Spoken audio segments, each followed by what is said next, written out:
Welcome to the Excel Purpose Show with Karms. Today we have with us Florian Reader. Oh my god, I hope I pronounced your name correctly because this guy is amazing. He went from army to high impact leadership for over 25 years. Welcome. Big thank you for having me, Karms. It's my pleasure to be here, and you pronounced the name perfectly right. So you're one of the very few who do that right. Oh, so good. This is very exciting. So this is actually the first time we are meeting in this way. I met you in a bit of a mastermind just about, a month ago, last month? And Yes. I just thought you were really cool. So I invited you so that I could get to know you. And whilst I'm getting to know you, the rest of the world gets to as well. So let's Perfect. dive in. All right. What I want to know is, how did you go from army guy, tell me a little bit about your background. Is that a training you volunteered to do, or is this like part of in your country something you guys have to do, kind of like in Korea how they have that? So the journey started at the army, but a little background in advance. In Germany, it's common that in the time when I was young after school, every young man had to join the army for about a year. So this was normal. Right. In my special case, I was driven by 3 mentors in my youth. And that was my luck, because the first 15 years of my life, I was in kind of a struggle with a lot of downs, more downs than ups, because my parents got divorced, and my brother and I dropped into How old were you when that happened? When I was 5, they divorced, and my brother and I dropped into a hole in a way, and did a lot of rebellious behavior and didn't behave well in any context. And when I was 15, it changed, because driven by one of my mentors, was my grandfather, I decided... Can we hold that thought for a moment? Because I come from a divorced family too, so I think I want to know a little bit more about this. When your parents got divorced when you were 5, did you live with one or the other parents, or were they still in the same household? What was that dynamic like for you to get into that rebellious mode? The dynamic was that my father took me and my mother took my brother. Okay, one we each. were best friends. Exactly, and we were best friends, and we stayed best friends. So my brother and I hanged out a lot together. Oh wow! And because we kept this connection. On the other hand, we were separated by the parents, and that drove us into a mode where we, like I said, did not behave perfectly. At least until we were 15. And you almost get the other parent that you missed through each other. Say again, please. You almost get the other parent that you miss from each other because you guys keep the connection. Yeah, exactly. 100%. That's it. And then the army decision was the bold game changer, because from that moment on, I started to behave already, inspired by the role model of my grandfather, with 15 till 18, like if I would join the army for sure as officer. So wait, your grandfather is an inspiration to you because he was also in the army, or in what way was he inspiring you? I had 3 role models. Okay. They all were in leadership. My father in academic context, my uncle in top management, and my grandfather in the army as an officer. And those 3 inspired me, and the grandfather was the big role model. Because of him, I decided to join the army and to follow his path and his footsteps, in this sense. That is really interesting, because not many people have that many role models in their life. Like, you're very lucky. So with that, you went into army for how many years? I had to sign for, in Germany, generally, when you decide to stay longer than this common year, you have to sign for 12 years. And the deal is 12? You work, 12 years. You did 12 years of army? 12 years army, yeah. Oh my god. Okay. Were you like in battle, or were you like in the were you in the trenches? Like, did you have to face all the crazy stuff, or what is that? Yeah, sure. Like? You get the full package. And in the 12 years, you have one big advantage, because when you sign for the 12 years, you get 4 years of academic university studies for free, in brackets, and you continue to get your salary. But on the other hand, after you finished your studies, you have to stay another 5 years in the army to fulfill your 12 years. And in the 12 years, you go on mission, you do combat special forces training, you lead companies, you lead units. So it's in the end, it's a sophisticated training in leadership, in management, in handling conflict on a high level. That was the big lesson Was there. your life at risk at all in this whole 12 years? Did you have those life and death moments? Yeah, sure. In the 12 years, you have several occasions Yeah. where you, especially as an officer, where you get challenged in not just the mission context, also in the homeland, in the training. It gets quite tough, and there things happen. So for sure, especially the combat forces. Yeah. Yeah. How did you like? I guess I'm asking from the perspective of, did you have to face like horrible situation that you had to see? And how did you deal with those? Because Yeah. I guess I'm asking from the perspective of like, I've never been to the army, and I don't think I can even comprehend seeing another like broken body or injured human in that way. Did you have to face that, and what is the psychological factor of that, and maybe the ramification of that? Does that really help you become a better leader, seeing that, like overcoming those things? It's like, what is that even like? I can't comprehend it. Yeah, it's a very good question. And that's one of the big takeaways from the army, where I say this enabled me later in industry leadership, and especially then in C-level context, to stay resilient and to stay on track and to keep the strategic path. So especially in mission context, it got tough, and I saw horrible things, and I had to maintain composure, because as a company leader, you lead 250, 300 people who look up to you, and it's your task to give them psychological safety, although they are confronted with life and death. How do you do that? Fortunately, in the German army, you get very well prepared from a psychological perspective. They train you on differentiating eustress and distress, so positive stress, negative stress.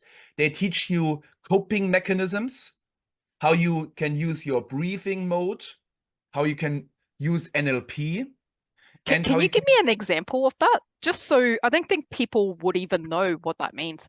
So can we, maybe do a technique of what that might entail? A very, very simple one that comes from special forces Hmm. is the 4-4-4-4 breathing. Four, four, Which four. you can, So what does that mean? So, talk to me like I'm like a complete dumb person, right? So when we're saying 4-4-4-4, am I counting 4 breath in, 4 breath out? What am I doing? exactly. For yesterday in the training, we had this topic as well. So you can use your breath to get you into states. Yeah, And tell in the me. special Let's do it forces, now. yeah, Let's do it now. let's do it. Tell me what to do. I won't try. The 4-4-4 version, for Yeah, example, is yeah. side breathing 1 second in, 1 second out, 1 second in, 1 second out, which gets you into high energy mode. One option, or 12 But seconds how many in. times do I do that? One in, one out, but I'm not hyperventilating, right? Because hyperventilating would be quicker than 1 second. We can directly do it. So you do it for about 3 to 5 minutes to get you into a state of being fully aware of the here and now, fully aware of the situation, fully aware of your body and your task. And when you do that before you hit the field, and you lead your people now into a village, and you do the mission and the commando. Okay, I'm not ready task. yet. So hang on. So I'm going Relax yourself, like that. calm Okay. yourself down, Yeah. take a breath, Mm. be fully here, aware in the here now, and then Yeah. just go ahead and take a breath, 4 seconds in, hold it for 4 seconds, let it go for 4 seconds, Oh, so it's breathe in 4 second, hold 4 second, and then breathe out 4 and seconds. stay empty. Stay empty for 4 seconds. So Oh, go in, hold it let me try for again. Let me try again. Can you 4 guide me seconds. so I know the timing? Okay, tell me. So 4 seconds in, Mhm. hold it for 4 seconds. 1, 2, 3, 4. Let it go for 4 seconds. 1, 2, 3, 4. Stay empty for 4 seconds. 1, 2, 3, 4. Take a breath. 1, 2, 3, 4. Hold it for 4 seconds. 1, 2, 3, 4. Breathe out. 1, 2, 3, 4. Stay empty for 4 seconds. 1, 2, 3, 4, and so on. And when you do that for about 3 to 5 minutes, Yeah. you have a special state because, like I said, the option to energize you is 1 second in, 1 second out, 1 second in, 1 second out, and you get high energy. Alternative, when you want to totally calm yourself down, you can do 10 seconds or 12 seconds in, 12 Oh, seconds. when you And say, I want to tell you how I feel right now, but I want to hear from you first. When you say I enter into a special state, what does that mean? You can use your states Yeah. to affect your behavior, to affect your results, from which you get feedback then, and can adapt your state and your behavior and your results again. So it's a kind of cycle. And the brief, Because in this day, because right now when I did it, and we only did it like basically two reps instead of like, 3 to 5 minutes. So obviously I'm not getting the full impact. This is just kind of a quick test. But even with that, I felt a lot calmer just definitely. doing that. Because it was like, especially when you said, now like empty your mind, right? Like, and I just paused and didn't think about anything, even though we're in the middle of a podcast, but it's like, I just didn't think about anything. And I think doing that right away gave like just you enter a sense of clarity. Like you're actually not thinking about anything other than, well, there's nothing. So when there's nothing, the mind doesn't have this like I'm racing towards something. Exactly. It's about calming down the mind to getting into a state of readiness before a situation which will definitely challenge you or which is definitely complex. One example, yesterday in the training, I did with my audience the new behavior generator from NLP that you definitely know. And there, before we did the new behavior generator, I used the 4-4-4-4 technique from the army to calm them down, to make them fully aware, to have an even more impactful coaching technique. I like this. I want to pause on this for a moment so people don't miss the key point, right? Yeah. This is what we mean by awareness. This 100%. Is what we mean by being in the moment or taking a breath, right? Because it's so often we just hear take a deep breath if you need to. It's like, or, be in the moment. But I don't think people really know what that means. And this technique that we just demonstrated, if people actually followed this, they would have actually felt, that's what it means to be in the moment. Yeah, exactly. I just didn't want people to miss that because you are an expert at this and we both know certain techniques, so we can talk really fast on it, but the listener could just miss it, and these are like gems they want to pick up, right? Definitely. And this being in the moment saves your life, not just in army context, but in life and business. It saves actually life. It keeps you calm, it keeps you healthy, it keeps you aware, and it enables you to take better care of yourself and take better care of others. That's why we did it in the army, in the combat forces. That's why we did it in martial arts. And that's why I do it in leadership consulting, leadership coaching, because it makes a difference. This strategic clarity makes the difference. And that's a huge takeaway from the army. Yeah. How often in your real life do you apply this technique? And if you come to like a situation like we all face, like a difficult situation where there's a frustrating conversation, do you apply this or do you have something else? I have several techniques in my toolbox. The one that I just shared with you is actually a gem that I use daily.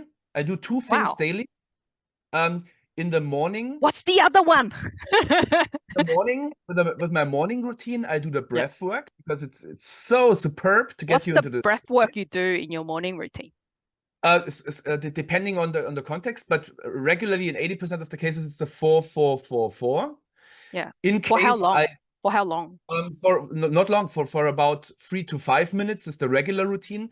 Sometimes you do that every morning. Yeah, 3 to 5 minutes. To prepare your day. Wow, that's so cool. Like it's just like, guys, take 5 minutes out when you first wake up and just do this thing. That's really setting you up for the day, right? Exactly. The Okay. cool And thing then? is it only bothers you for 6 to 8 weeks.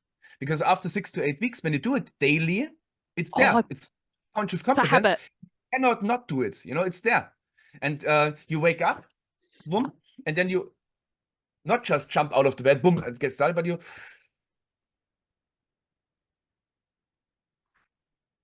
makes a difference. Question. So I can apply this. Um, I've been struggling to actually embed meditation in my routine, even though I know the benefit of it because I've done a lot of it in sort of intense bursts here and there. However, I haven't been able to apply it to my life, like embed it as a habit. And I really like this technique actually because in my mind it's like only takes 5 minutes and it feels easier than meditation. And I feel like it might give me a similar benefit, even though yes, let's not argue about the benefit of meditation. There's a whole realm of things to that. But this kind of like almost like a quick way to just get into that mode. So I'm excited about this. So we're thinking if anyone wants to do this, it's like just 3 to 5 minutes in the morning for 6 to 8 weeks. When you first wake up, do you kind of just sit in your bed and do this, or do you kind of like brush your teeth, get ready, get coffee, and then you sit somewhere else and do it? When do you actually do it? So we can be really specific. Yeah, 100%. So 3 options. I Okay. personally, because for me it works, I wake up and I start it as first thing of the day. Some make their bed as first thing or other things. For me, the first thing is this breathing routine for 3 to 5 minutes. Option 1. For some of my clients who cannot, or they tell themselves they cannot do it in bed, they want to get up first, clean their teeth. Another option is to get up, do your stuff, and then just sit in the garden or go for a small walk and just sit down on a bench and do it there after you warmed up already 15, 30, 45 minutes, depending on your life. It depends on the whole life design for Right. sure. But that's the second option.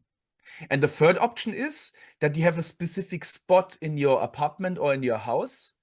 For example, also the spot where you do your meditation and you go there, sit down for 3 to 5 minutes and do the breath work. So depending on your preference, you pick the spot. The continuity lies in, hey, 3 to 5 minutes, 4 seconds in, holding, 4 seconds out, staying empty for 4 seconds. That's it. Very, very simple and highly impactful. I love that because you actually giving people an option because a lot of times people go, but that's not going to quite work with me. And right now, those option feels very doable. So thank you for that. And you You asked remind for the me second of one. you remind me of Wim Hof too, because I think he does something very similar. Yeah, Like he he's in the uses back of my mind when I hear this back. I have his voice going, breathe in, hold, breathe out. Yes, it's the same principle. And what we talk about is nothing that Wim Hof or I invented. It's through the centuries and through the, in my eyes, 1,000, 2,000, 3,000 years coming from Asia. We just forgot all those fabulous techniques, and martial arts kind of brought it back. In special forces context, it's very common. And in management and leadership and entrepreneur context, the high performers know those techniques and they use them because they avoid burning out, they stay healthy, and they get into the state of readiness. Well, knowing that their behavior depends on that, their results behave on that. Depend on that. And in this sense, and that's one of those 2 techniques that I use daily. Yeah, what's the other technique? Thanks for the reminder, by the way. What's the second technique? The second one is linked to my evening routine. Okay. And I only do a few minutes routine, so it's not stress, no discipline, routine, no. Relaxed. In the morning, breath work, and at night, in my case, also in bed, but you can do it again at the spot that you prefer. 5 questions. Cost you 2 or 3 minutes. Okay. Make you mentally clear and clear your soul. First question, why am I happy? Second question, what am I thankful for? Third question, what do I let go today? Fourth one, whom do I forgive? Ooh, that's a big And one. the fifth one, how do I make tomorrow a genius day?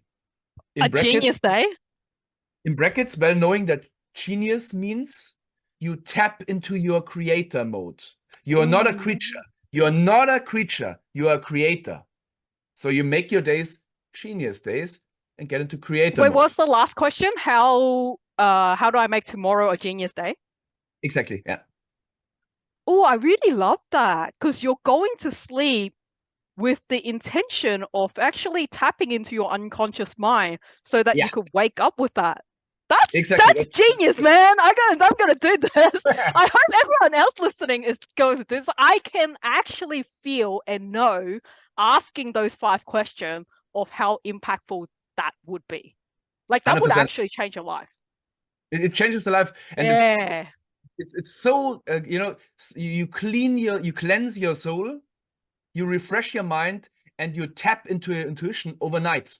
It works. You are, because you're letting go and you're forgiving, and it's like gratefulness of opening to the newer vibration. Like it's everything in one, and it's just 5 questions, and just you, like you said, only 2 to 3 minutes, and that would be like, oh, Florian, that would be like, it's like the investment of time is totally multiplied by many folds of doing that. 100%, 10x effect, at least. At least. It'll be more than that. Yeah. No, because 10x is like 2 minutes. You're saying, oh, okay, 10x is like that's just giving you 20 minutes. No, it could be like 100x. You know what I mean? Like that is like a massive difference having that. Like that would rewire your brain. Like that's exciting, man. I'm really glad we're having this chat. I hope everyone else is as excited as I am. Same here. Okay, so other than that, tell me then what from army you went into like consulting, and now you're mainly doing leadership coaching, is that right? One step in between, because Okay, I said after the army experience, which was a big experience in terms of leadership, strategy, and operational excellence, army, I did not directly shift into consulting because from my practice, I knew some of those trainers and consultants who just come from university, never did real work in the real world or with real clients, and then they start to run around and teach people how to do it. And that's not my way. I don't believe in that. So I said, you've got to have it in yourself first to teach others, right? Exactly. So I said, after 12 years army experience, I want to hit the industry field and join top companies like Amazon, where I spent several years as head of quality, for example, and others. And wait, pause there. How did you get into Amazon? Like, what was your first job? Yeah, Amazon was my first job. You got into Amazon as your first job? Like, because that's a big brand. Like, I mean, that's a big company. How did you get into Amazon? It's quite an interesting story because Amazon says we want combat officers. Do they? With studies. So they had a MBA fast-paced program for ex-army officers who did their MBA studies beside their army job on the weekend, because they said, who does the Master of Business Administration beside his work has already the spirit, because you have to do it on the weekend. So they want this attitude. And secondly, they say, the ones who spend time at the army, they know how to lead and they know how to care. That's very important, not management. That's such an interesting hiring criteria, and that totally makes sense too. Because to do that, there's so many steps in that. Like, one, it's very routine. You've got a lot of discipline. Like, you're trained to lead. You work well with people already. You can manage it. Man, that's smart. I didn't know that. And they do that globally. So in America, they do that. In Europe, they do that. In Asia, they do that. All over the planet. Man, is that the secret strategy of like how their business gone so big? They just got incredible staff. It's scaling by people, actually. Scaling by people, because when they hire ex-army captains. And army guys are like, they are all like for a good cause as well. Like they're all in it to like for an aim, right? They're not all like in the company. They're happy to being in a team that's really freaking strong with their brothers and sisters and comrades to like get to one common goal. That's smart. That's it. And you know, they can, in my case, they said, you start on Monday, and on Monday you lead 250 people. Go ahead. How many? And I started with 250. 250? And when you did that before at the army, even in high risk context and high complex scenarios, Oh, you because if can you can manage directly, that, shit, you can manage anything. that's the point. And they know that. And when I in the time when I was there, so And you're resilient and you're like mentally tough. Oh, exactly. That's how they can scale, because they can bring in people who can lead even more people. And by that, in the actual numbers, when I was there, we had about 400, 500,000 employees globally. And now they have 1.4 million. So they tripled. And I was I there didn't know they 10, were that 12 years big, ago. man. Yeah, That they're is huge. insane. Okay. That's very exciting. I feel like I could talk to you all day, but I will ask you, why did you leave Amazon and then where did you go? I stayed with Amazon for many years and was very happy there. And then the next job would have been, hey, Florian, you did a great job. Go to Great Britain Okay. and do exactly the same like you did in Germany. Build Yeah. up the newly set up logistics center For and set up Amazon. set up a high quality system. And I said, yeah, sure. I Wow. love that. I love the company. I love the leadership principles. I Wait, was so very happy. hang on. But You were in Germany this whole time and then you moved country my for what? task was my task was I was stationed in Germany, Yeah. and my task was 3 weeks per month.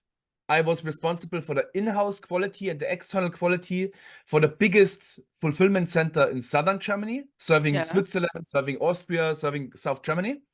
Yeah. And 3 weeks per month. And Yeah. 1 week per month, I was traveling all over the planet, Asia, America, Europe, and Oh, shit. Wait, you would auditing actually other take a plane. So every 3 weeks, you would do this routine of flying to another place. exactly. And this could be Whoa, you fly that's crazy. 1 hour away, or 10 hours away, depends. Okay, Audit yeah, because other sites. yeah, within there, you could kind of take a local, like the kind of, yeah, like you can get to places pretty quickly from your base. And Okay. that's a trick to maintain the overall standards over the planet in terms of excellence and purpose, our topic. Because it's Because when consistency, because you're the same person that train across these different places. yeah, the quality leaders, Mm. the head of quality, they audit each other in terms of purpose, excellence, leadership principles, and process excellence. So we audited each other, and by that we maintained a very, very, very high excellence standard.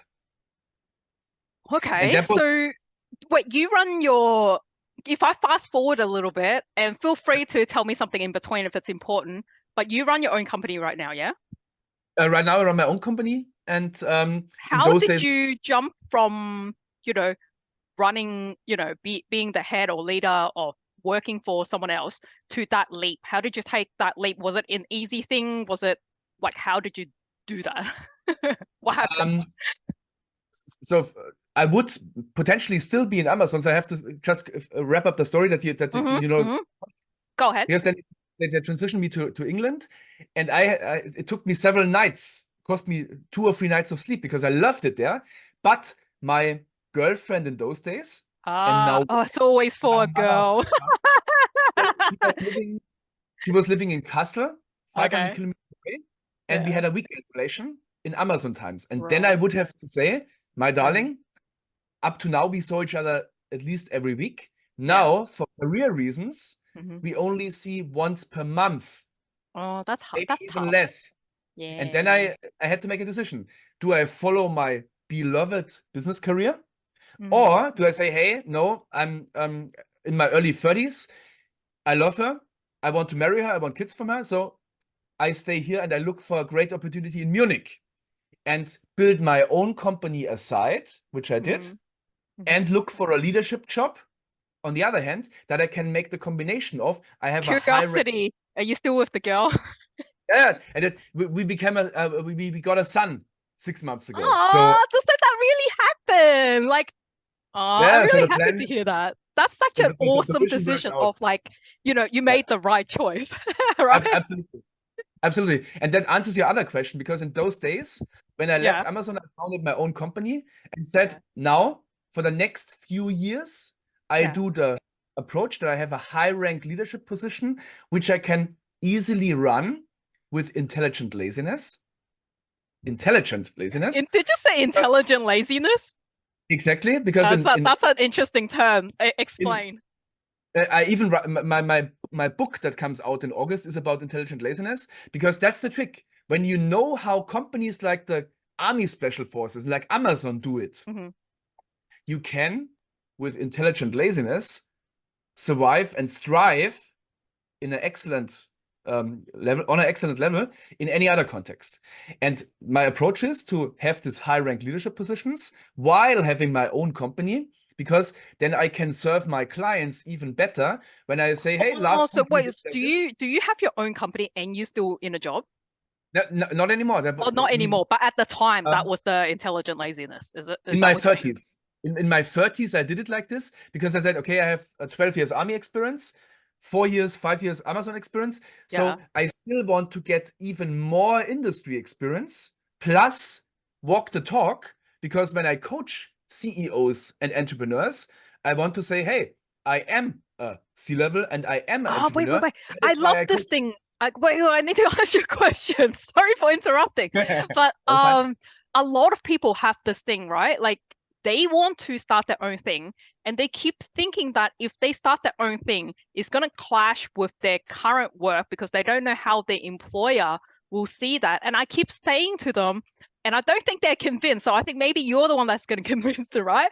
Because my take on this is like, there's no way your manager is not okay about you growing your personal development. It is your own time.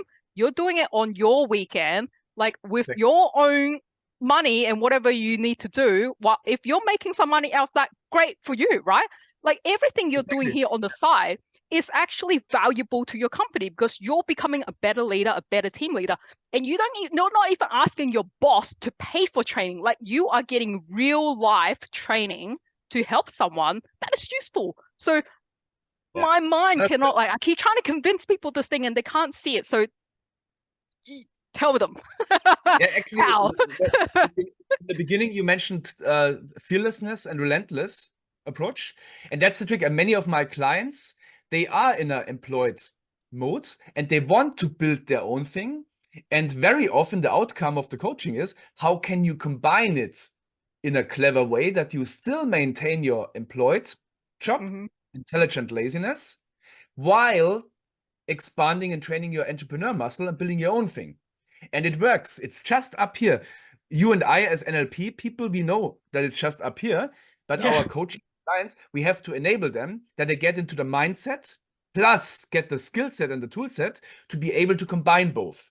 And that's the trick, and it's 100% possible, not depending on the context. It works when you are in the right state up here. I'm going to pause you there because even though I agree with you, I know that a lot of people right now would not be able to follow this. So they will be thinking, how is that intelligent laziness? Because they feel like they have to do the current work, which is already taking a toll out of them. And then on top of that, they have to take up this other side gig, which is minimal energy that they have left. They're already exhausted. To take up another thing to them is like overwhelm. So explain how that is intelligent laziness. You for sure know Sun Tzu, right? Chinese Sun Tzu, Art of War, Sun Tzu Bingfa. Oh yes. I know what you're talking about now. The red and black book, yes. Exactly. Sun Tzu Bingfa. We have the same guy also in Germany, also a few hundred years ago, and he said, there are 4 types of leaders, of officers. 4 types of leaders.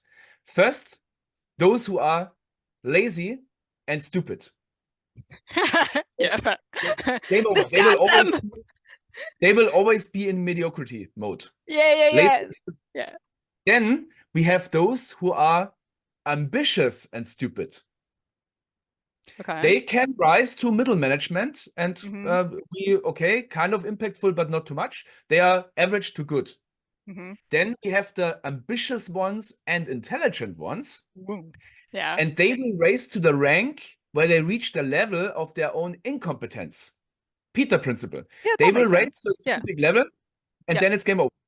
Yeah. And then we have the lazy and intelligent ones. And those are the ones who become general. Those are the ones who become C-level. Those are the ones who can handle anything because they are strong in deciding and leading, and they have joy in deciding and leading, and differentiate between relentlessly differentiate between what's important and or what's urgent. And when you really do that in a relentless way, you can do a 60, 70, 80-hour job in 40 hours. And in the end, intelligent laziness with a boost of boldness is the enabler for that. And then you have space and freedom to build your own stuff.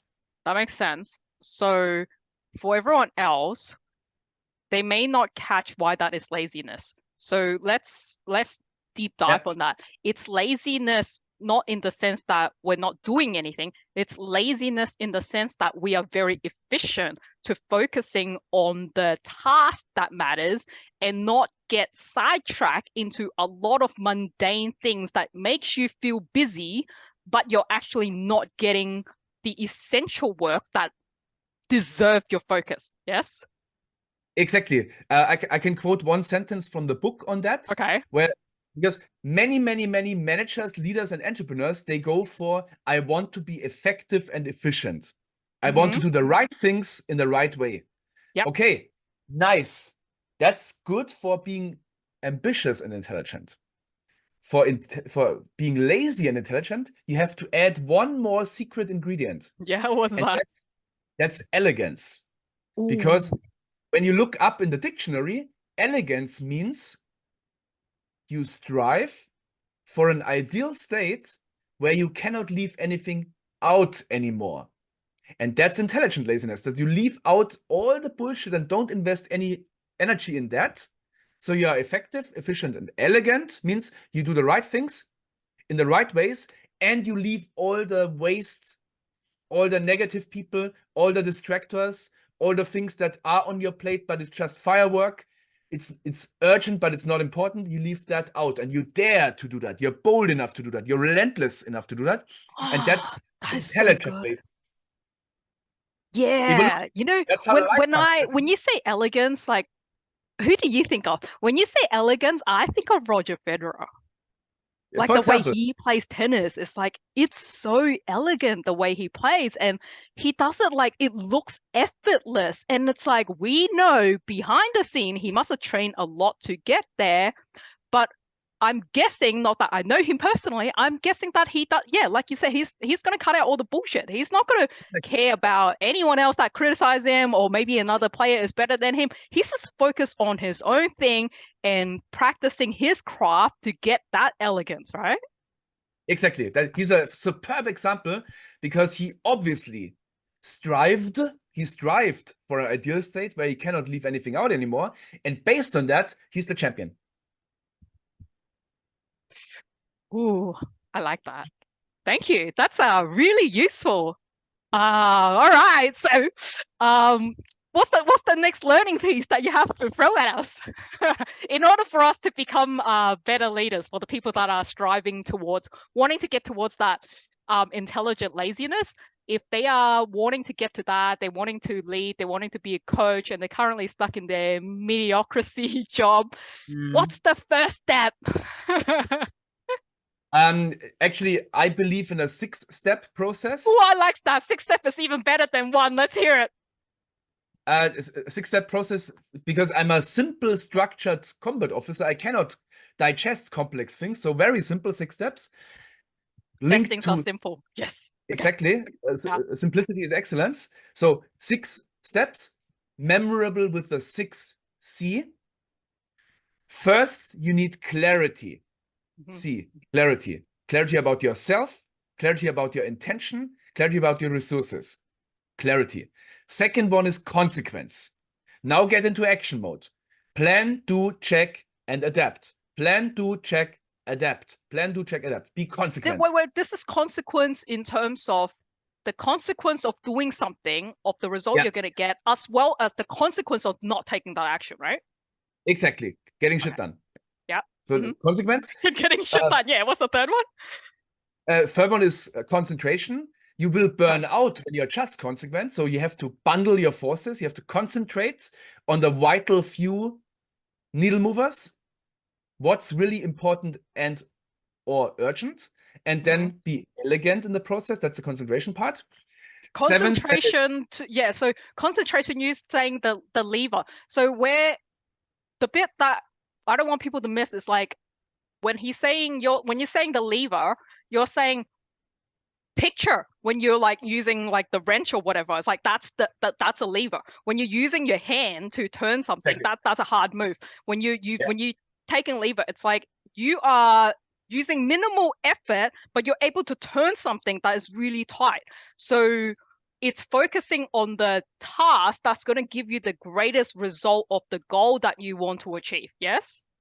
Exactly. So it depends on your overall goals. So for example, when you go for profitable growth, you go for profitable growth as overall then target. What's going to drive the highest profit if that was there? And you have the opportunity to work and serve for 6 clients, 2 high-ticket clients, 2 medium-ticket clients, 2 low-ticket clients. And when you say yes to everybody, you will waste your forces and your power. Yes. When you, by consequence and concentration mode, focus on those who serve your intention of being profitably growing, so the 2 high-ticket clients, and you say positively no to the others, or you give them to friends in your network that they are also served, but not by you. That's such a good point. I really like this, because this is getting to the part of without like me losing my trail of thoughts. So we're talking about when we are in this mode, in this scenario, we're putting our time to serve those high ticket clients, even though we have a big heart and we probably want to serve everyone. But the thing is, like spending our time on these lower ticket client, even though that might give us that sense of fulfillment of helping them, it's like we have to spread ourselves so thin though. And the reward of that, if we are ultimately remembering our goal of creating impact or remembering our goal of a certain profitability, that doesn't make sense, even though it feels nice. So that's the concentration part, right? Focusing on the right thing. Okay. Okay, next one. Yeah. The other 2 are simple. 4th one is collaboration. Collaboration, okay. Do not do it alone. Know the people around you, know your allies, know your network, and use synergy effects. When I say I love coaching, training, leading, and that's my genius zone, I do not love Excel. I do not love administration. I do not love accounting. Right. I know you. I was going to say, I probably like a lot of those. Yeah, but I'm not. So there I would go crazy if I would do it on my own like I did. I once did it, for sure. Yeah. But now I collaborate with the right people to have this 4th C of collaboration as a booster for my impact in the field and focus myself on my genius zone. Yeah. For example, yesterday, this makes sense, right? Yeah, no, tell me that yesterday. Go. For example, yesterday, I delivered the training, but I did not write the bill. I did not write the debriefing mail, and I did not do the accounting because I focused on the next great training. And for example, my main focus today was to give this podcast with you. That's my genius. And this is our collaboration because we're getting to know each other. So it's like this in real time happening, right? Exactly. That's the point. And then you know what? This does make sense from the part. It actually, they are interweaving into each other, right? Some of these seats, because that laziness is like, no, you're delegating task to someone else or collaborating in your terminology here. It's like you're focusing your effort into the thing that will drive the biggest impact, right? So you're making the most of your time versus these low-level tasks, which should really go to someone else, and they are competent to do it. Like they can do it faster, and you're not chewing up your own time doing these like low-level work, right? And that's kind of like where Tim Ferriss really honed in on that. What is it? 4 hours week. Right. There's like, it's a bit of that, right? It's like stripping off the stuff that's like, hey, what makes us valuable? Yeah. Exactly. That's the point. That's really good. So you know your network, but you also know how to serve it best and how to take care of it. So that's the because we fourth. can't be good at everything. It's like a good example for me right now. It's like video editing, right? It's like video editing. I know how to do it now, and so I've hired someone like a full-time staff to like, okay, that's chewing up because every video chews up like about 5 hours of my time, and that doesn't make sense. For every post, chews up 5 hours of my time. That's like half my time that I want to work. So I give it to someone else now, and it's just they replicate what I like already in the same That's the manner point. and just do the rest, right? Exactly. That's the point. And when you Next have one. this under control, the fifth C is Uh-huh. creativity. What Let's was it? turn our creativity, creator mode, Creativity. creativity. Let's turn our minds on again. Being aware that our mind is not a saving tool or a storage tool, but Yeah, right. and Uh-huh. when we turn it on, we start to think again. We start to create again. We get, like I said earlier, out of creature mode into creator mode, being the creator of our reality, creator of our results, creator of our positive traces.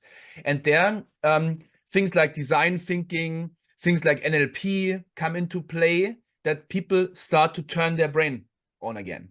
And that's a game changer.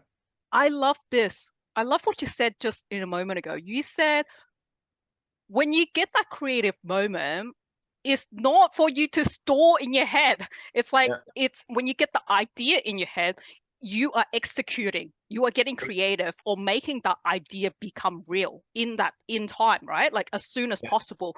Because from experience, and anyone that do any journaling or write anything at all would probably realize this. I personally actually don't do that much journal, so maybe it took me longer to realize, but I write stuff in all sorts of scrapbook. And what I have realized over the years is that my ideas from 10, even 15 years ago, when I dig them out, like moving homes, whatever, and bits of papers and books and everywhere, it's like the idea was already there. It's like 5 years later, it comes back. It's the same idea. 10 years later, it comes back, or recently it comes back, and I'm like, and I think I'm really smart. I'll be like, that's a really good idea. Yeah, I should do that. There's like, hang on a minute. 10 years ago, I already had that same idea. It's like, it's in this book. It's like, I don't even remember it was there, but it's like, it's obviously written there, like a very, very similar idea. It's like, why didn't I execute that like a decade ago? Yeah, that's a very good example. And that's one of the reasons why many geniuses like Leonardo or like Hemingway and so on, Mozart, they all took their journals and their notes, and sometimes they never ever look them up anymore, but it's there and it's incubating. The idea sooner or later plops up again, and then it's up to you to execute. When you get an idea in your head, what do you do with it? Do you write it down? Do you try and do something about it? What happens? I'm still kind of old style in this context because I believe that when you kinesthetically write something, something happens. I believe Same that in too. martial arts, when you do something with the body that you remember with your mind, Yeah, they get connected, something happens. That's the reason why I use those classical. Ah, yeah, I do it too, man. I do it too. I write stuff as well, like that. Handwritten, and Yeah, you yeah, see yeah. And it everything can't be a that's coincidence that we do it. Like we yeah, obviously know we're like capable on laptops, we can type well and stuff. So, but the fact that we are both doing it and it's in front of us that we can just grab it, that says yeah, something. exactly. And there the psychology comes into play. And sometimes I also use note tools like on the iPhone, this note function or Notion. Yeah. Yeah, yeah, yeah, But yeah, my yeah. priority is clearly on the handwritten notes because you force yourself to concentrate again. You cannot write Mm. down everything. You have to focus. You have to concentrate. You have to nail it. Discipline again. And that's the reason You know what number I two. think it is as well, because I do that too. So in my phone, I actually have this like pen on my phone, right? So Yeah, I can take it out, and sometimes I do write it like notes in like my note thing. I don't have an Apple thing, but like obviously I still have like yeah, just a notepad, right? But I agree with you that when I take my pen and write it, and I do the same thing, I write it. I think it's because when you type it, all the letters are always the same, right? Because it's a standard text and it's just like just the standard text. Whereas when you're writing, it's almost an image. because you're writing in like kind of almost a picture form, and you see the writing differently, and that actually creates another connection in your brain that you remember better, because there's more than just black and white text. Exactly, that's the point, and that's how, as we know, how the brain functions, and how we have this leverage effect in the end. And so it's the always leverage worth came back again. Yeah, so it's definitely worth to have at least. It doesn't have to be this big one. There are also those small notebooks. You see the small versions, and that's Yeah, fully that could just like go into like handbag for girls, or like, you know, exactly. throw it somewhere in your pocket, like jacket pocket for guys. Yeah. It's a good habit, so it definitely works. Okay. Have we done the sixth one? Was there one No, more? not yet. The sixth one now is the booster for everything. Yeah. And my favorite one, hit the nitro button. What is it? it's actually courage. Oh, of course. Yes. You can forget about clarity, consequence, concentration, collaboration, creativity. If you don't have courage, you're not doing any of it. And you do not dare to be yourself, dare to follow your intention, and dare to do the things that are necessary, while leaving out everything that keeps you away from an ideal state. And there it comes together. You know, that's the 60. I love it. I have my own version of a 6C somewhat, but I really love this. Like I might have to take some of that and like reconsider mine, modify it. But I agree with you. With no courage, you don't have any of that. You're not, because you can almost have less of all of those. And if you have courage, at least you're doing something. But without courage, you're not doing any of it. You know, so many people out there have great ideas, great intentions, even have the resources and everything, but they do not dare to live the life they want. They do not dare to take the idea to action. Why don't they dare? What is the oh man, can you believe it's like an hour already? But let's wrap this up. All right. So if you were to, oh man, like this hour just like went by so fast because I'm having so much fun with you. But if people haven't taken, that plunge and they want to take that step, like they're like, okay, I get it. I'm buying into this, and I want to have the courage. How do you push them? How do you give them that push? Yeah, the thing is, how do they dare? They have to consciously train their courage muscle. And it is actually a muscle. And I know what I talk about, because in the moment with 18, when I joined the army, my courage muscle was not well trained enough to instantly strive in the combat forces. So I had to train by force. I was forced to train my courage muscle to build up the insight that fear will never go away. At least not for the non-psychopaths on this planet. There are some people who have no fear, but this is dangerous. The normal people like us, we will never get rid of our fear. But in the moment you get out of your comfort zone and face the fear, you get used to the fear, you tackle the fear, you develop coping mechanisms to handle the situation that you want to handle, that pays onto your overall intention. So that's important, not just fear, but it has to be a fear that when you go through it, it pays onto the equation of your intention. And then you do it again, you do it again, you do it again to train your courage muscle. But that could be, for example, public speaking. Could be, for example, speaking up in a meeting. Could be, for example, finding someone attractive and getting in communication with him or her. Like that. In the moment you dare it, you start to train the muscle. And important, after one time, it's not trained. You have to do it several times to step by step, really get used to your fear, accept your fear, and then develop the coping mechanism to say, hey, fear's still there. But for example, I anchored a state of clarity and confidence. Now I get on stage where I face fear. I fire the anchor, clarity and confidence comes, and I just face the fear. And after 3 or 4 minutes on stage, I notice, oops, it's not that difficult. I'm in the mode, I'm in the flow. now. And in the army, we had a very simple mechanism for that, Okay. to have something as a takeaway. That's the so-called OODA loop. OODA loop. Okay. It Explain. means when you get into a situation where you see a challenge or something complex or a fear, observe, orient, decide, act. And observe starts with tranquilo, take a Okay. breath. Yeah. Okay, what's happening here? What can I affect? What can I not affect? Observe. Orient. Okay, what's the opportunity here? What's the risk here? How can I handle that by myself or together with my allies? Good. What's my decision now? Who does what, when, where, how, and with whom? And then do it while stopping. When you once started it and decided to take action, then finish it through and do not stop before you finished it. Because sometimes it gets tough, sometimes there will be a struggle, sometimes the fear will get a little bit stronger, but stop stopping. Go through it because you observed, you oriented, and you took the decision. Now follow through and take the action until you got on the table what you want. I love that.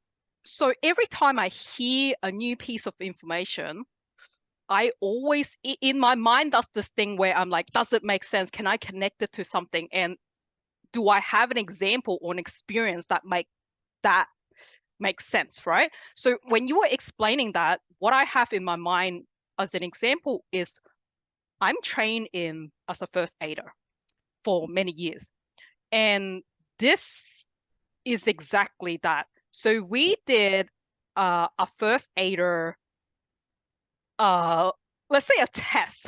So as a first aider, not only were we trained theoretically with the book, but we got into these first aider competition where our company held this large event where they would create the scenario. Like they create the scenario of like a car crash or like a chainsaw accident, and we would have these out in the field where they actually have like broken tree and blew up cars. Like, yeah, we go all out, right?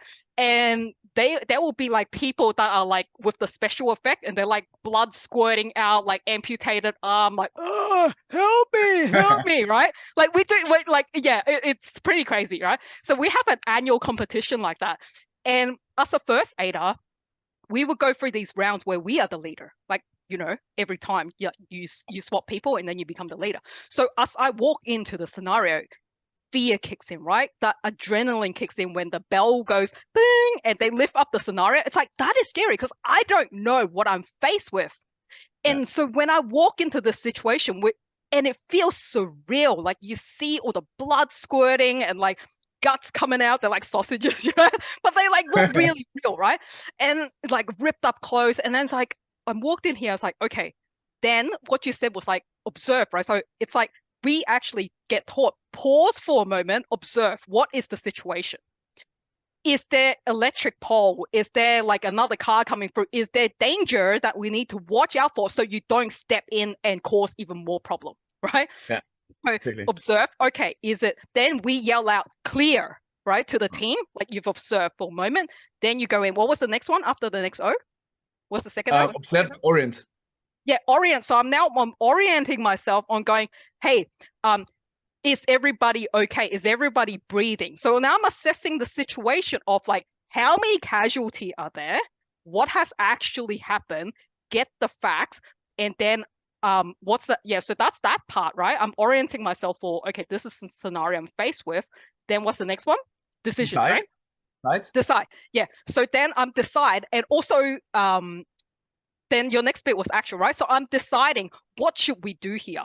So, okay, if I'm seeing someone that they need critical attention because that person is not breathing or they are going to bleed out very soon, it's like that person needs help, even though they may be silent, more than someone that's like, help me, and they're like really loud, because those people are actually okay in this scenario because someone silent is actually more critical, right? So this is deciding the priority of these casualties and who should get served first and by who. Then the action part, you're saying it's like, once I've decided that, I'm telling the team, you call the ambulance. triple O, call triple O now, tell them there is 5 casualty, one of them is not breathing, like, location, and then tell the others, it's like, you go, stop that blood coming out. Like, it's like the action of going, what are we doing in what time, who's doing what, and giving that instruction immediately so that we can hopefully in this scenario score maximum point on saving people in the right manner. Exactly. Yeah. Perfect example. It's a super example because there we have high complex and stress, and you need to be in a resilient mode of taking action, and their OODA is perfect. Yeah, and it makes sense, right? It's like that whole thing. It's like, it's not that situation isn't scary, and it's not that we have zero fear, even though in NLP we can remove fear to an extent. It's actually just, we still fear, but not a debilitating fear. It's like, we see it, we got the learning, we reframe the way we see our past problems so that we're not letting those things hold us back. We are unblocking ourselves or getting unstuck of these things that are holding us behind. Now these new situations that we are faced with that we never even anticipated for, they all new. Like, so of course we feel the hit of fear, but this thing is like, how can in these moments we tap into our internal self to have the courage to face it, because that's what it takes. Like, we are faced with this moment of, we've been trained for the resilient, we've been trained for the leadership. Like, this is the time you make the move that you're called to do, right? Yeah, exactly. That's perfectly nailed. Exactly like this. This is so good. I'm enjoying this conversation so much, and this is so valuable. I hope everyone listening got a lot out of this, because I definitely did. And you reminded me a lot of things on what's, the keys. Like, just even the breathing, the morning routine and the night routine of being really intentional of clearing our past, and what are we doing the next day to tap into our genius and having the courage to do things. I think that's like the main takeaway from this, if you didn't get any of it, right? Yeah. Any last message before we let you go, and where can people find you if they want to talk to you? So last message, to keep it very simple, everything what we discussed today, which was a super great pleasure for me too, Karms. It was a big joy to have the conversation with you. I look forward that we meet again virtually or ideally live. So to wrap it up, for the audience, you cannot not lead. Either you are driven from the outside, or you say, I lead myself and I create the circumstances. And the techniques that we shared today help you to enable you to get into charge by yourself and to be a proactive person who leads him or herself. You cannot not lead. Either they do it or you do it by yourself. How they can find me is very simple, to just type my name around here in LinkedIn. Then we can connect and get in touch if it makes sense to talk about coaching or training for your crew, or about your firm and consulting. And here also in the video, you see the link to the webpage, which right now is still in German, but you can click the contact button and get in touch with me in English as well. And I'm in the process of making the webpage also in German and in English. So when you follow the link, you have both versions very soon. Ideally is get in touch by LinkedIn. Awesome. LinkedIn, I'll be sure to put that when I release this episode so they can reach you. And if you guys really enjoyed this, or you want us to do more of this, or maybe even run some session together, let us know. And who knows what will happen? Collaboration, right? Exactly. Excellent. Thank you Excel very in much. life, live your purpose. Be Big thank you, Karms. It was my big joy.